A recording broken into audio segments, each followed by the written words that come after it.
5 बजे की 5 बड़ी खबरों पर नजर डालते हैं और सुपर 5 में फटाफट दिखाते हैं आपको 5 बड़ी खबरें।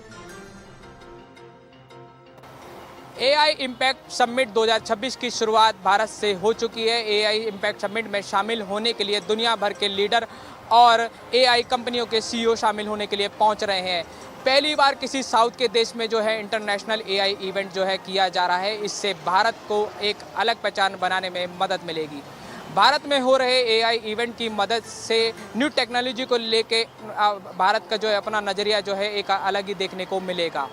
इससे पहले 2023 में ब्रिटेन में AI इवेंट जो है कराया गया था। 2024 में सियोल में AI इवेंट हुआ था और वहीं 2025 में जो AI इवेंट हुआ था वो पेरिस में देखने को मिला था। इसमें पेरिस में जो हुआ था AI इवेंट, इसमें सह अध्यक्षता जो वो कर रहे थे वो प्रधानमंत्री नरेंद्र मोदी कर रहे थे। इस बार 2026 में AI इंटरनेशनल जो इवेंट हो रहा है वो भारत में हो रहा है और इसका जो थीम रखा गया है वो पृथ्वी को लेकर, लोगों को लेकर और प्रगति को लेकर रखा गया है। ये 5 दिन का जो है वो शिखर सम्मेलन होना है। इसकी शुरुआत जो है आज से हो रही है। आज भारत के प्रधानमंत्री नरेंद्र मोदी जो है इसका उद्घाटन करेंगे। उत्तर प्रदेश के मुख्यमंत्री योगी आदित्यनाथ ने आज विधान परिषद में समाजवादी पार्टी को जमकर घेरने का काम किया। मुख्यमंत्री योगी आदित्यनाथ ने ये कहा कि जब राज्यपाल का अभिभाषण हो रहा था, जिस तरीके से समाजवादी पार्टी ने व्यवहार किया, ये दिखाता है कि समाजवादी पार्टी कभी भी महिलाओं का सम्मान नहीं कर सकता। मुख्यमंत्री योगी आदित्यनाथ ने यह भी कहा कि 2017 के पहले किस तरीके से गुंडे और माफिया समानांतर सरकार चलाने का काम करते थे।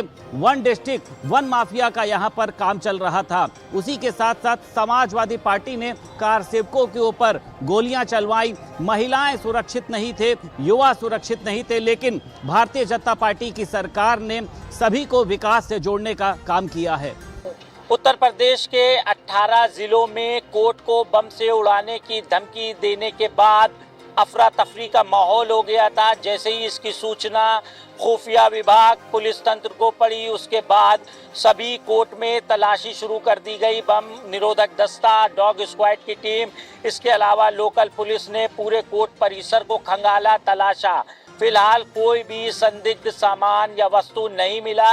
कोर्ट परिसर में पूरी छानबीन सुबह से ही की जा रही थी।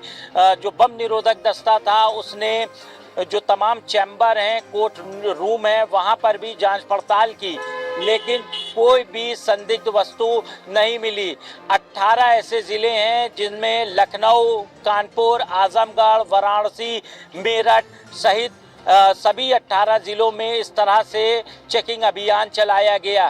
फिलहाल इस धमकी की जांच पड़ताल की जा रही है, क्योंकि ईमेल के ज़रिए कोर्ट के मेल पर ये पूरी धमकी दी गई थी, जिसके बाद अब पुलिस ये जांच में जुटी है कि आखिर ये धमकी किसने दी, उसका क्या मकसद था। क्योंकि आज से 2 दिन पहले लखनऊ में जो कोर्ट है उसको बम से उड़ाने की धमकी मिली थी, जिसके बाद जांच पड़ताल की गई थी। कोई भी ऐसी संदिग्ध वस्तु नहीं मिली और जो बम से उड़ाने की धमकी थी वो फर्जी निकली।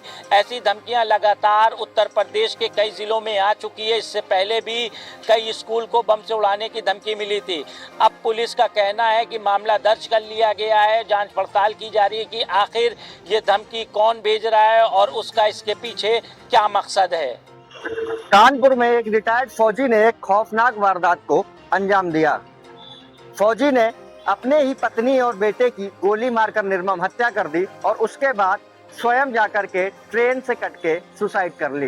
दरअसल मामला कानपुर के सेन पश्चिम पारा थाना क्षेत्र के तुलसीपुर नई बस्ती इलाके का है, जहां पर एक रिटायर्ड फौजी ने घरेलू कलह से तंग आकर के अपनी पत्नी और बेटे की लाइसेंसी DBBL गन से गोली मारकर हत्या कर दी और उसके बाद स्वयं जाकर के रेलवे ट्रैक पर ट्रेन से कट के सुसाइड कर ली। बताया ये जा रहा है कि रिटायर्ड फौजी शराब और जुए का लती था, जिसके चलते घर में आए दिन अक्सर विवाद हुआ करता था। कल देर रात भी पत्नी से इसी बात को लेकर के विवाद हुआ था और उसके बाद रिटायर्ड फौजी ने इस खौफनाक वारदात को अंजाम दिया। अभी तक की पुलिस जांच में यह भी सामने आया है कि जुए की लत के कारण रिटायर्ड फौजी पर काफी कर्ज था जिसके चलते अक्सर विवाद हुआ करता था। कल देर रात भी पत्नी से इसी बात को लेकर के विवाद हुआ, जिसके बाद फौजी ने अपनी लाइसेंसी DBBL गन से अपनी पत्नी और बेटे को गोली मार करके निर्मम हत्या कर दी।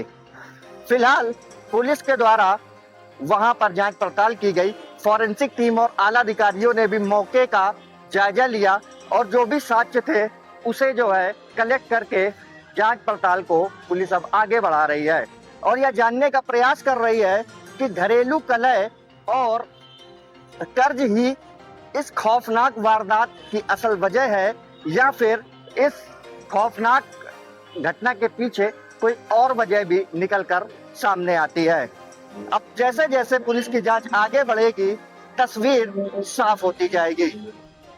अभी कुछ दिन पहले 16 जनवरी को इंजीनियर युवराज की गड्ढे में गिरकर मौत हो गई थी। गाड़ी के साथ गिरा और उसके अंदर डूब गया, उसकी मौत हो गई। उसके बाद लगातार कई चीजें करी जा रही थी। ग्रेटर नोएडा प्राधिकरण भी ढोल बजा रहा था कि वो ऐसी चीजें कर रहा है जहाँ पे चिन्ह नहीं है, जहाँ पर रिफ्लेक्टर नहीं है, वो सब कुछ लगा रहा है। लेकिन एक झंझोर देने वाली घटना फिर सामने आई है ग्रेटर नोएडा में। ग्रेटर नोएडा के दनकौर थाना क्षेत्र का इलाका है। वहाँ पर जो है गांव के अंदर एक मंदिर बना हुआ है। मंदिर के ठीक बगल में एक तालाब है, जहाँ पर 3 साल का बच्चा जो कि अपने मामा के वहाँ आया था, कुछ पूजा पाठ थी, लिहाजा वो मंदिर अपने नाना के पास गया था और वहीं से उस गड्ढे के अंदर गिर गया, जो वो तालाब नुमा गड्ढा बना हुआ है। 1 से 1.5 घंटे के बाद जब उसको ढूंढा गया तो उसका शव वहाँ से निकाला गया।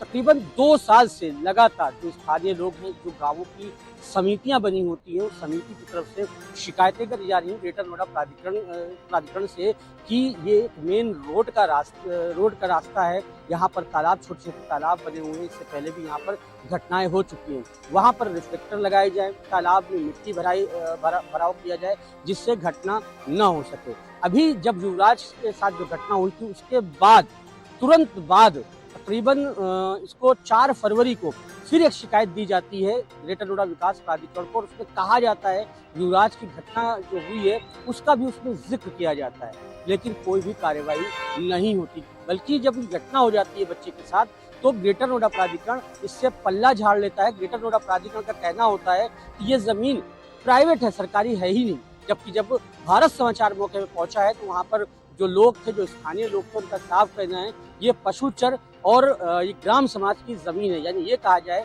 कि ये पूरी जो जमीन है वो ग्रेटर नोएडा प्राधिकरण के अंतर्गत आती है, क्योंकि यहाँ पर कोई ग्राम प्रधान का चुनाव नहीं होता, प्रधान का खत्म है। तो इसलिए जितने भी मामले होते हैं, जितनी भी जमीनें होती है, उनका रख रखाव, उनकी निगरानी ग्रेटर नोएडा प्राधिकरण करता है।